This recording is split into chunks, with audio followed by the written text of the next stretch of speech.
대학교 실험실에서 실험이 이루어졌는데 그 실험자와 피실험자 간에 이런 이제 그 실험을 돕는 사람을 불러서 돈을 주면서 당신이 실험에 응해주면 페이를 하겠다고 돈을 주겠다 그래요. 그러면서 이 실험의 내용은 체벌이 인간 학습에 미치는 영향 이런 거예요. 그러니까 체벌이 어떤 학습에 영향을 미치는가 저렇게 해놓고 실험자와 피험자가 있어요. 그리고 그 안에는 학생이 있는데 선이 이렇게 연결되어 있죠.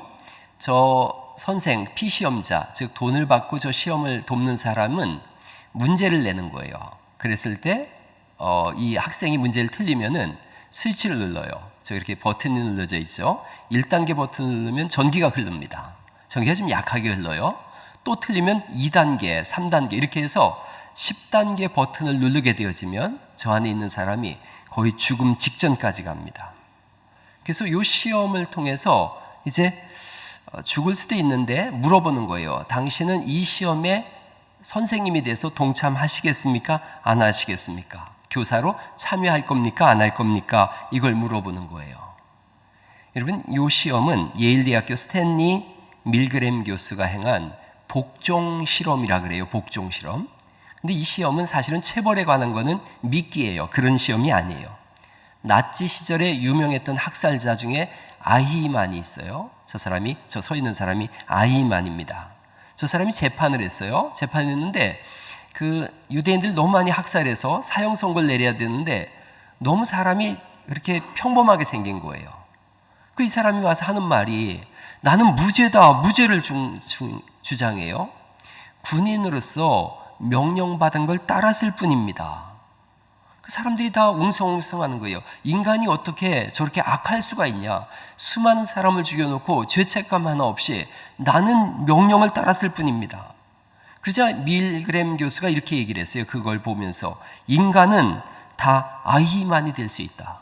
인간은 다 저렇게 악할 수 있다. 그러면서 이 실험을 한 거예요. 자, 이 실험에서 유리창 안에 있는 사람은 연극 배우예요.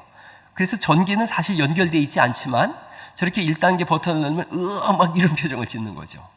2단계, 3단계로 올라갈수록 점점 이 사람은 더 충격적인 그런 표현을 쓰고 있고 10단계를 누르려고 할 때 애걸복걸해요. 제발 살려달라고. 그걸 누르면 난 죽을 수도 있다고. 여러분 100명의 사람을 동참시켰는데 몇 명이 저 10단계 버튼을 눌렀을까요? 보통 생각에는 그 누가 누르겠어 사람이. 그런데 100명 중에 65%가 저 버튼을 눌렀어요. 그래서 인간이 얼마나 악한지, 악의 평범성이라 그러는데 인간이 얼마나 악한지를 드러내고 있어요. 오늘 우리가 읽은 이사야서 42장에는 돌아오는 사람들이에요. 바벨론으로 포로로 끌려갔다가 70년 만에 돌아왔어요. 비참한 사람들이에요. 포로로 끌려가서 다른 나라에서 70년이 지났으니까 1세대는 거의 다 죽고 2세대가 돌아오는데 삶의 터전도 다 무너져 있고 그리고 환영해 주는 사람도 없어요. 불쌍한 사람들이에요. 이 불쌍한 사람들이 돌아왔는데 본국에 있는 사람들이 이들을 외면해요. 역사적으로 우리나라도 비슷한 상황이 있어요. 환양년 이런 욕을 하고 호로자식 이런 욕을 하지 않습니까? 인조 때 병자호란이 일어났어요. 병자년에 일어난 오랑캐의 전쟁이다. 이게 병자호란이에요. 자, 오랑캐 쳐들어왔어요. 인조가 3전도에서 3번 절하고 우리가 신하의 나라가 되겠습니다. 이렇게 예를 드려요. 그랬더니 그 나라에서 그냥 안 있죠. 60만 명의 사람을 끌고 갑니다. 그 중에 50만 명이 여자예요. 남의 집 부녀자 다 끌고 갔어요. 며느리들까지 다 끌고 갔어요. 자, 돈이 없어요. 그러니까 그들을 사올 수가 없습니다. 나라에서 돈을 대서 이 사람들을 고향으로 돌아오게 했어요. 고향으로 돌아왔는데 이미 몸이 더럽혀졌다고. 이 당시는 벌써 정절을 요구하던 시대니까요. 돌담을 쌓아놓고 못 들어오게 하는 거예요. 그래서 돌아올 환자예요. 고향 향자예요. 고향으로 돌아오는 여자들, 그게 환향녀예요. 근데 욕이 돼버렸어요. 환양년이라고 욕이 돼버렸어요. 호로자, 이 오랑캐 호자를 써요. 가서 아기를 가지고 낳거든요. 그랬더니 오랑캐 아이를 낳은 아이다, 여자다. 그래서 호루자식이라고 낙인을 찍어버렸어요. 갈 곳을 잃어버리니까 이분들이 자살을 하죠. 인조가 특단의 조치를 내립니다. 절개를 잃어버린 것은 전란 때문이다. 그러니 강을 여러 군데를 정했어요. 5군데 정도 강을 정해서 그 강에서 몸을 씻으면 절개가 돌아온다. 그래서 강 이름을 해절강이라고 이름을 붙였어요. 서울의 홍제천도 해절천이라 그랬죠. 근데 오늘날까지도 이 비극 속에서 여전히 욕을 그렇게 하고 있는 거예요. 인간의 악함이 다 드러나 있어요. 눈물 흘리며 돌아왔고 고향이라고 돌아왔고 받아줄 곳이 없나 해서 돌아왔는데 돌을 던지고 있더라는 거죠. 이스라엘 사람들 70년 만에 돌아왔어요. 물론 끌려간 이유가 타락 때문이었어요. 이사야서는 1장부터 66장까지 있는데 성경도 66권까지 있지 않습니까? 근데 구약의 1장 1권부터 39권까지가 구약이에요. 그리고 40권부터 66권이 성경의 신약인데 이사야서도 공교롭게 1장부터 39장까지는 심판의 메시지가 강해요. 구약적 메시지가 강합니다. 그래서 이들이 타락했어요. 정치적으로 타락하고 종교적으로 타락하고 도덕적으로 타락하고 모든 면에서 다 타락했어요. 전적 타락이라 그래요. 타락하지 않은 부분이 하나도 없어요. 그러자 불가피하게 바빌론으로 끌려가게 된 거예요. 하나님을 외면하고 거역하죠. 정의와 공의가 완전히 사라졌어요. 멸망한다고 아무리 외쳐도 외면해요. 마지막 때에 베드로후서 3장에 보면 하늘이 떠나갈 거다. 모든 것이 불에 다 녹아지고 풀어질 거다. 새 하늘과 새 땅이 임할 거다. 그런데 이 말을 듣는 사람들이 별소리 다 하네. 만물이 창조될 때처럼 온 세상이 지금도 그냥 다 있지 않느냐. 그러면서 하나님을 거부하고 타락의 끝으로 나아가는 시대죠. 그러니 1장부터 39장의 시대나 오늘날의 시대나 인간의 악의 평범성은 다 들어있어요. 끝까지 거절하고 외면하자 이 바벨론으로 끌려가고 나라는 망했어요.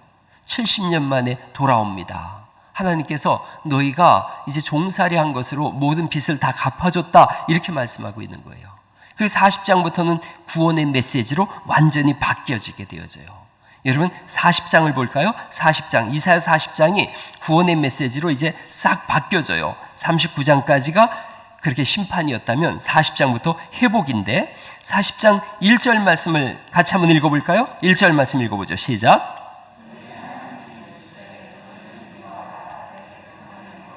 위로하라 이렇게 말씀하세요. 내 백성을 위로하라. 2절 또 읽어보죠. 시작. 너희는 예루살렘의 마음에 닿도록 말하며 그것에게 외치라. 그 노역의 때가 끝났고 그 죄악이 사함을 받았느니라. 그의 모든 죄로 말미암아 여호와의 손에서 벌을 배나 받았느니라 할지니라 하시니라.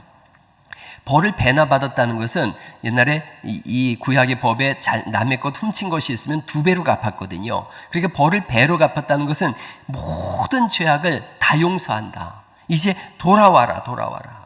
돌아오는데 막막해요. 시리에 빠져 있어요. 그러니까 하나님께서 내가 용서할 테니 너희도 그들을 따뜻하게 맞아들여라. 위로해라. 위로의 말을 어떻게 하라고 하는가? 마음에 닿도록, 그 마음이 감동되도록 위로해 주라. 하나님은 용서하시고 위로하시는 분인 줄 믿습니다. 교회는 주님의 몸된 교회니까 교회도 어떤 곳인가? 용서하고 위로하는 곳인 줄 믿습니다. 돌아왔을 때 돌 던지는 곳이 아니라 품고 위로하는 곳이죠. 하나님께서 이스라엘 백성들이 돌아올 때 쓴 왕이 있는데 그 왕이 페르시아의 고레스라고 하는 왕이에요. 고레스라고 하는 왕. 그 왕이 그 당시 중동을 다 통치하게 하는데 이사야서 45장에 보면 하나님께서 내가 고레스를 들어서 모든 나라들이 그 앞에 엎드리게 하겠다. 그런데 왜 고레스를 들어 쓰느냐? 이유는 딱 한 가지다. 내 백성 이스라엘을 돌아오게 하는 일에 저가 쓰임을 받을 거라는 거예요. 그래서 고레스는 누구냐? 예수님의 그림자요 모형이라는 거예요. 이걸 이중예언, 이중성취라 그래요. 1차 때는 이사야 때는 고레스를 들어서 이스라엘 백성들을 돌아오게 하겠다. 근데 그 예언이 그대로 진행되어지고 이루어졌어요. 궁극적으로는 예수님을 통해서 내 백성을 돌아오게 하겠다. 이중 예언, 이중 성취가 이루어짐으로 인해서 고레스가 예수님의 그림자라는 걸 보여주고 있어요. 우리가 읽은 이사야서 42장에는 그 말씀이 이렇게 기록되어집니다. 이사야서 42장 1절을 이제 오늘 읽은 말씀이니까 다시 한번 읽어보시죠. 시작. 내가 붙드는 나의 종, 내 마음에 기뻐하는 자, 곧 내가 택한 사람을 보라. 내가 나의 영을 그에게 주었은즉 그가 이방의 정의를 베풀리라. 1차적으로 이 사람은 고레스 왕이에요. 그러나 궁극적으로 누굴 말씀하는가? 그리스도 예수님을 말씀하세요.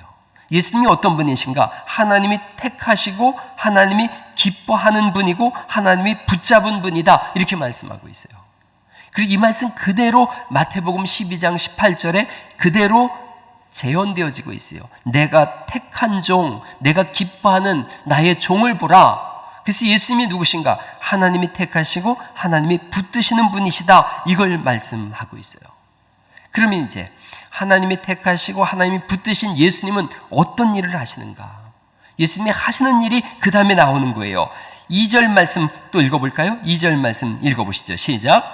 그는 외치지 아니하며 목소리를 높이지 아니하며 그 소리를 거리에 들리게 하지 아니하며, 그 다음에 이제 하시는 일이 첫 번째가 3절입니다. 3절 읽어보죠. 시작. 상한 갈대를 꺾지 아니하며 꺼져가는 등불을 끄지 아니하고 진실로 정의를 시행할 것이며, 이 말씀하세요. 살리시는 일을 하는 거예요. 상한 갈대, 꺼져가는 등불, 이게 돌아오는 이스라엘 백성들이에요. 제가 이 인조시대 때로 말씀드리면 환향녀 같은 사람들이에요. 다 잃어버렸어요. 마음 들 곳이 없어요. 고향에 돌아가도 분명히 천세를 받을 거다, 천대를 받을 거다, 이런 마음을 가지고 있는 상한 심령이에요. 상한 갈대, 꺼져가는 등불. 이 상한 갈대는 인간이 임으로 딱 부러뜨려 가지고 반쯤 부러진 비참한 상태, 죄로 인하여 죽을 수밖에 없는 우리의 심령의 상태예요. 꺼져가는 등불, 여러분 저런 호롱불 보셨지요? 제 방에도 저거 몇 개 갖다 놨어요.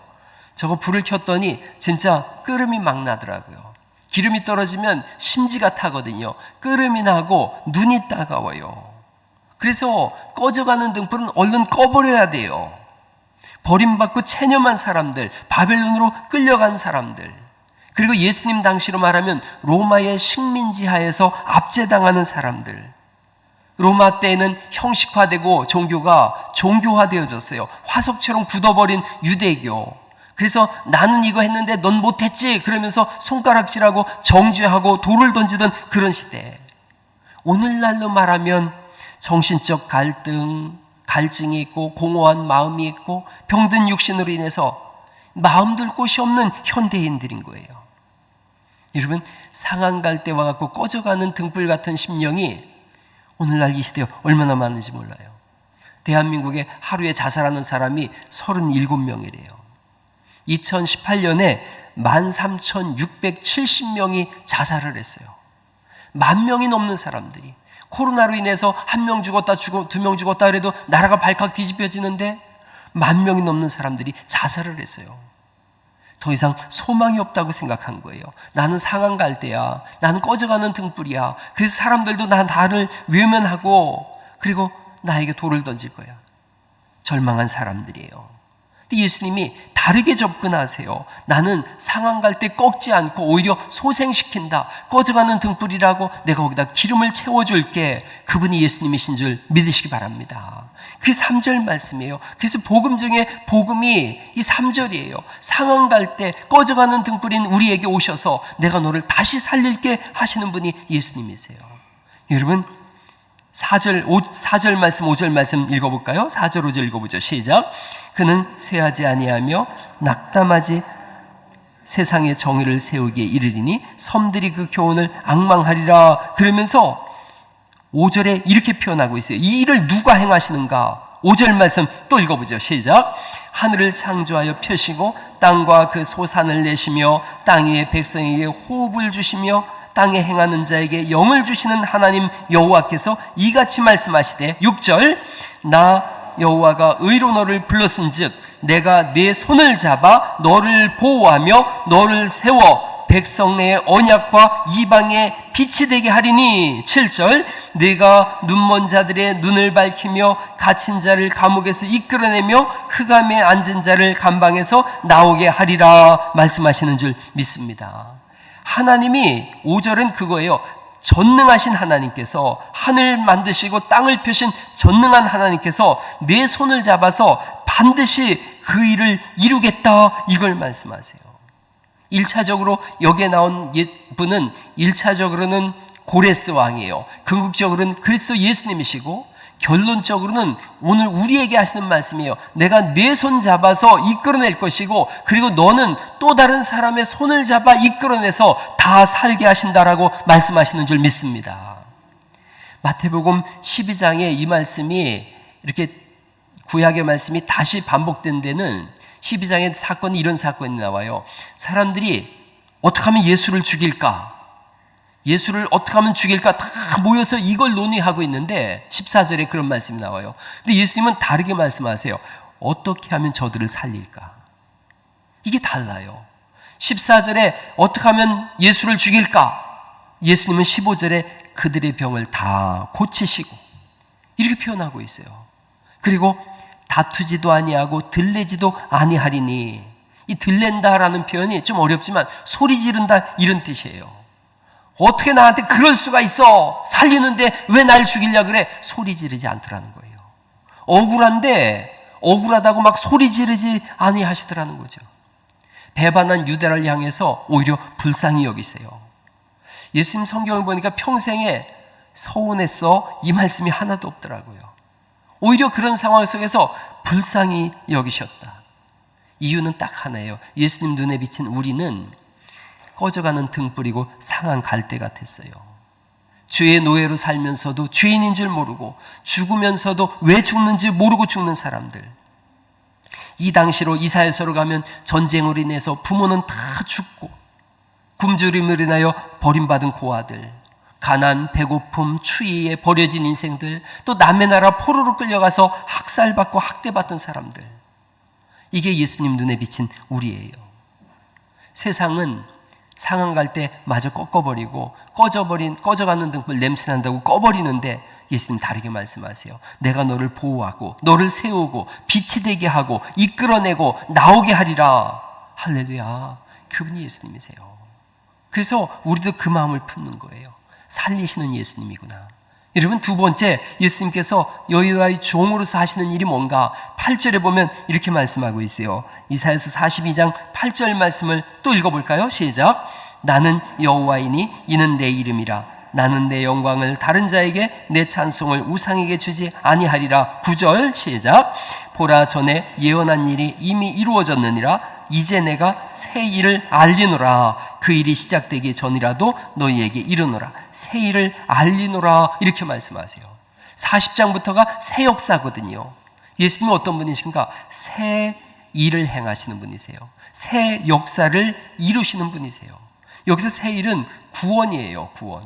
구원은 모든 묶여진 것에서 풀어준다, 이런 의미를 가지고 있고, 물에 빠진 사람을 건져낸다, 이런 의미를 가지고 있고, 감옥에 갇힌 사람의 문을 열어준다, 이런 의미를 가지고 있고, 질병에 걸려서 신음하고 있다면 그것을 고쳐주는 의미를 가지고 있고, 어둠을 헤매고 있다면 밝은 것으로 이끌어내는 것을 가지고 있고, 할렐루야. 그 모든 것에서 풀어짐, 이게 구원이에요. 1장부터 39장까지 캄캄함 속에서 포로로 살아갔던 사람들인데, 주님이 너희를 이끌어내서 내가 구원하겠다, 새 일을 이루겠다. 우리 인생 속에서 새로운 전환점, 새로운 일을 이루시는 분은 예수님인 줄 믿으시기 바랍니다. 43장에 예수님께서 하시는 일이 구체적으로 이렇게 표현되어져요. 43장 1절부터 3절까지를 천천히 같이 한번 깊이 생각하면서 묵상하면서 읽어보시겠습니다. 시작. 야곱아, 너를 창조하신 여호와께서 지금 말씀하시느니라. 이스라엘아, 너를 지으신 이가 말씀하시느니라. 너는 두려워하지 말라. 내가 너를 구속하였고 내가 너를 지명하여 불렀나니 너는 내 것이라. 내가 물 가운데로 지날 때에 내가 너와 함께 할 것이라. 강을 건널 때에 물이 너를 침몰하지 못할 것이며 내가 불 가운데로 지날 때에 타지도 아니할 것이요 불꽃이 너를 사르지도 못하리니 대저 나는 여호와 내 하나님이요 이스라엘의 거룩한 이요 내 구원자임이라. 여기까지 읽죠. 할렐루야. 1절에 자기 이름을 넣어서 한번 읽어봐요. 에어컨 시원하게 틀어놓으세요. 1절 야곱 대신 자기 이름을 넣어서 한번 1절 말씀을 한번 읽어볼까요? 시작. 흥주나 너를 창조하신 여호와께서 지금 말씀하시느니라. 흥준아, 너를 지으신 이가 말씀하시느니라. 너는 두려워하지 말라. 내가 너를 구속하였고 내가 너를 지명하여 불러나니 너는 내 것이다. 할렐루야. 여러분, 누구 거예요? 하나님 거예요. 하나님 거니까 누가 책임지시는 거예요? 하나님이 책임지시는 거예요. 아브라함이 이삭을 모리아 산에 갖다 바칠 때에 하나님이 아브라함에게 이렇게 질문하세요. 내 아들, 내 사랑하는 내 독자 이삭, 이렇게 말씀하세요. 이런 뜻이에요. 네 거냐 내 거냐 이걸 물으시는 거예요. 이삭이 네 아들이냐 내 아들이냐 이걸 물으시는 거예요. 그래서 아주 거기에 이렇게 딱 붙여놨어요. 소유격으로. 내 아들, 내 사랑하는 내 독자, 내 이삭. 네 거라 그러지, 네 거라 그러지. 자꾸 그걸 물어보시는 거예요. 오늘날 우리도 마찬가지예요. 내 인생은 나의 것 아니에요. 우리는 하나님 것이기에 하나님이 보호하시고 하나님 뜻대로 살아가는 하나님의 백성들인 줄 믿으시기 바랍니다. 예수님께서 오셔서 하신 일이 우리를 하나님 백성 삼으신 거예요. 그래서 우리 정체성을 분명하게 해주는 거예요. 너는 내 거다, 내 거다. 여러분, 43장 18절 말씀 보시겠어요? 18절로 넘어가 보죠. 43장 18절 말씀입니다. 또 한번 읽어보실까요? 18절 말씀부터 21절까지 쭉 읽어보시죠. 시작. 너희는 이전 일을 기억하지 말며 옛날 일을 생각하지 말라. 보라, 내가 새 일을 행하리니 이제 나타낼 것이라. 너희가 그것을 알지 못하겠느냐? 반드시 내가 광야의 길을 사막의 강을 내리니 장차 들짐승 곧 승냥이와 타조도 나를 존경할 것은 내가 광야의 물을 사막의 강들을 내어 내 백성 내가 택한 자에게 마시게 할 것임이니라. 이 백성은 내가 나를 위하여 지었나니 나를 찬송하게 하려 함이라. 아멘.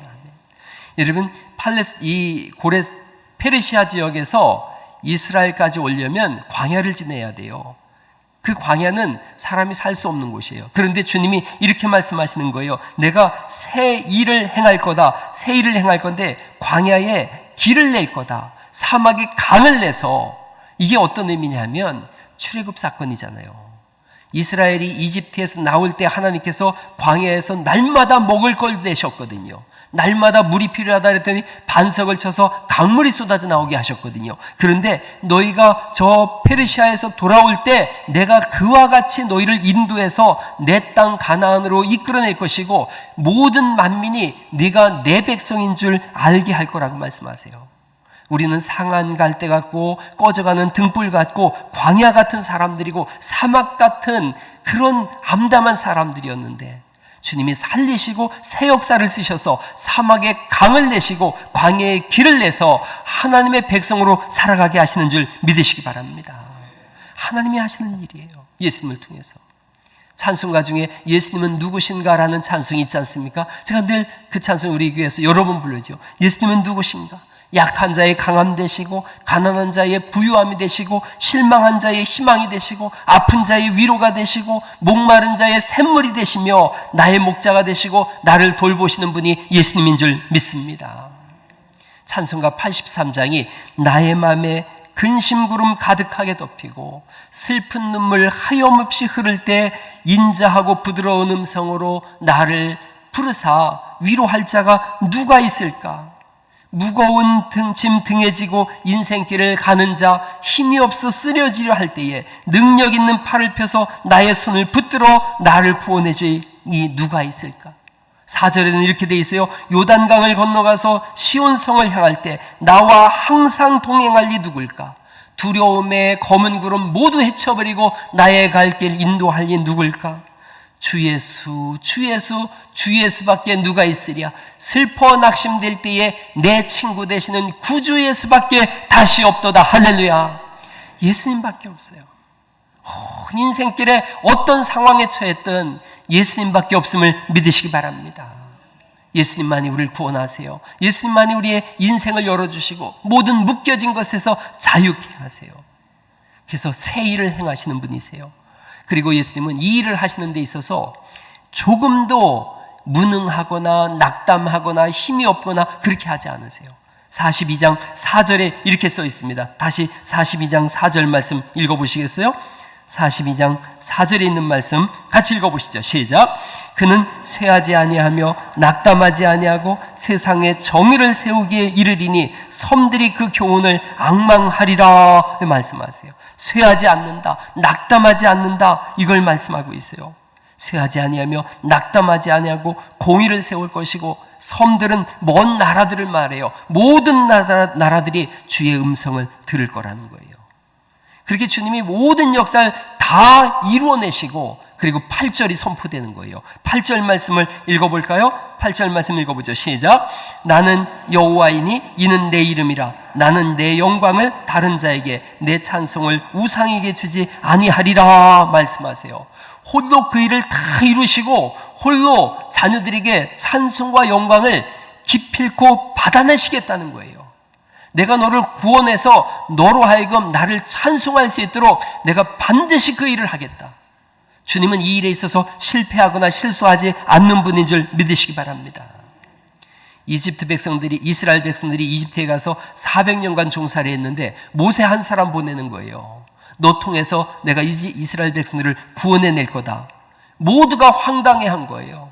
모두가 황당해하고 기가 막혔는데, 그런데 하나님은 유월절을 선포하시고 10가지 재앙을 터뜨리시고 이집트의 처음 난 자들은 다 죽이시고 나중에는 바다를 가르시고 이스라엘 백성들을 구원해내셨어요. 그러자 이들이 모여서 홍해바다를 건너자마자 찬송하기 시작합니다. 출애굽기 15장 1절 말씀부터예요. 이때에 모세와 이스라엘 자손이 이 노래로 여호와께 노래하니 일러스되. 그 다음 같이 노란 글자 읽어볼까요? 시작. 내가 여호와를 찬송하리니 그는 높고 영화로우시며 말과 그 탄자를 바다에 던지셨음이로다. 여호와는 나의 빛이요 노래시며 나의 구원이시로다. 그는 나의 하나님이시니 내가 그를 찬송할 것이요 내 아버지의 하나님이시니 내가 그를 높이리로다. 아멘.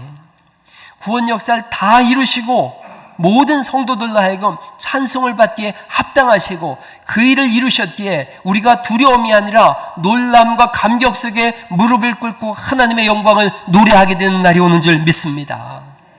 요한계시록에 보면 마지막 때에 주님께서 모든 구원 역사를 다 이루셨을 때 천국에서 소위 14만 4천이라고 하는 모든 신약과 구약에 구원받은 모든 백성들이 그 앞에 엎드려서 찬송하는 거예요.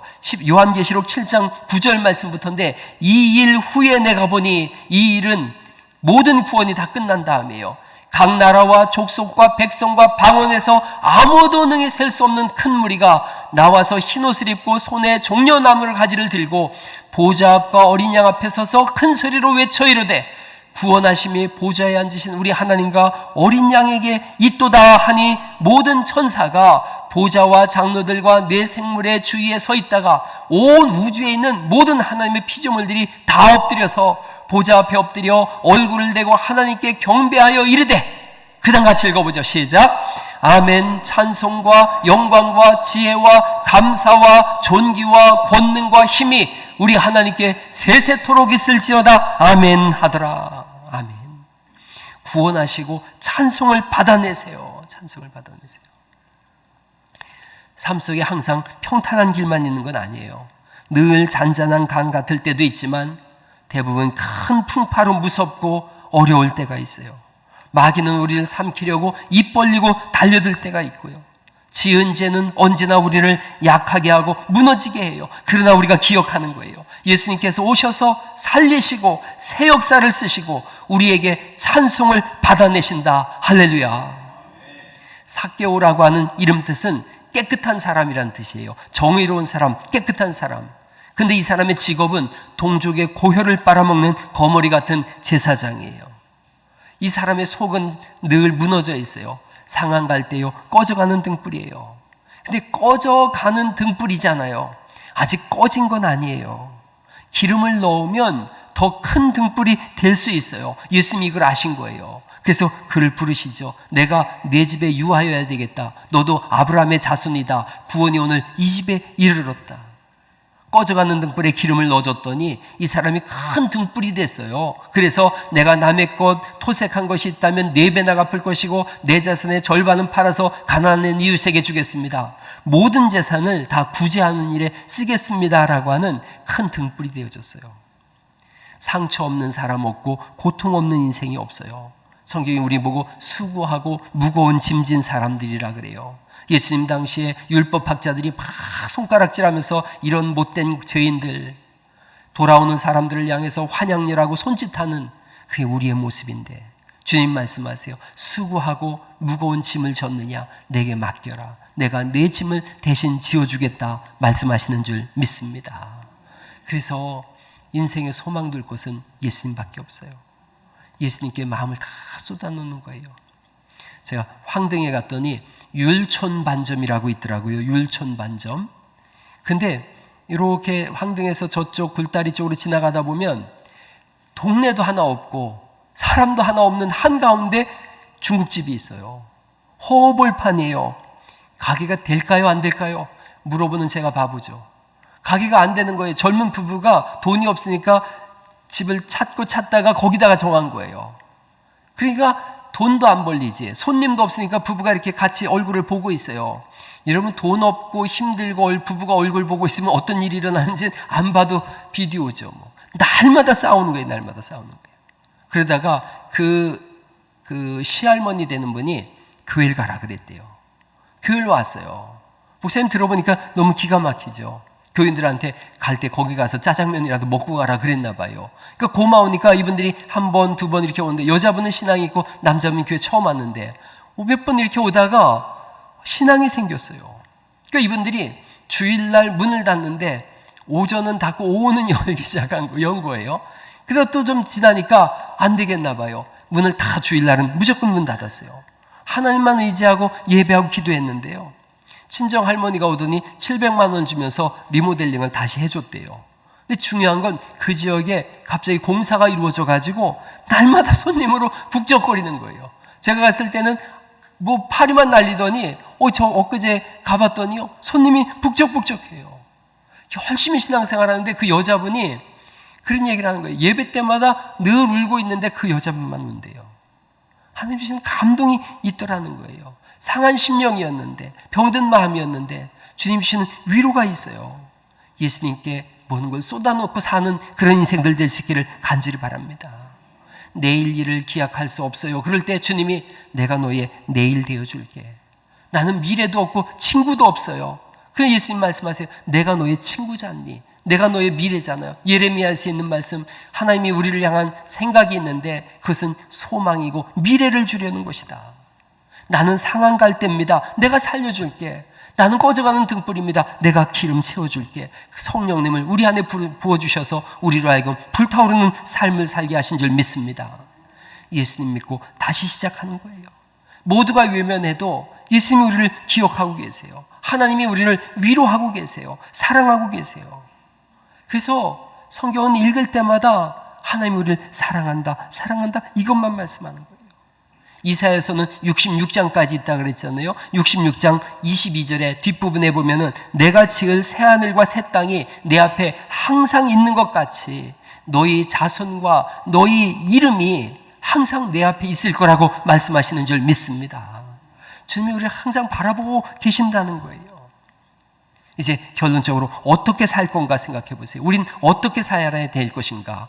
42장 6절을 다시 보실까요? 42장 6절에 이렇게 되어 있습니다. 나 여호와가 의로 너를 불렀은즉 내가 네 손을 잡아 너를 보호하며 너를 세워 백성의 언약과 이방의 빛이 되게 하리니, 그렇게 빛이 되게 하셔서 우리로 하여금 이제 궁극적으로 하시는 말씀이에요. 7절을 읽어보죠. 7절 시작. 내가 눈먼 자들의 눈을 밝히며 갇힌 자를 감옥에서 이끌어내며 흑암에 있는 자를 감방에서 나오게 하리라. 이걸 말씀하세요.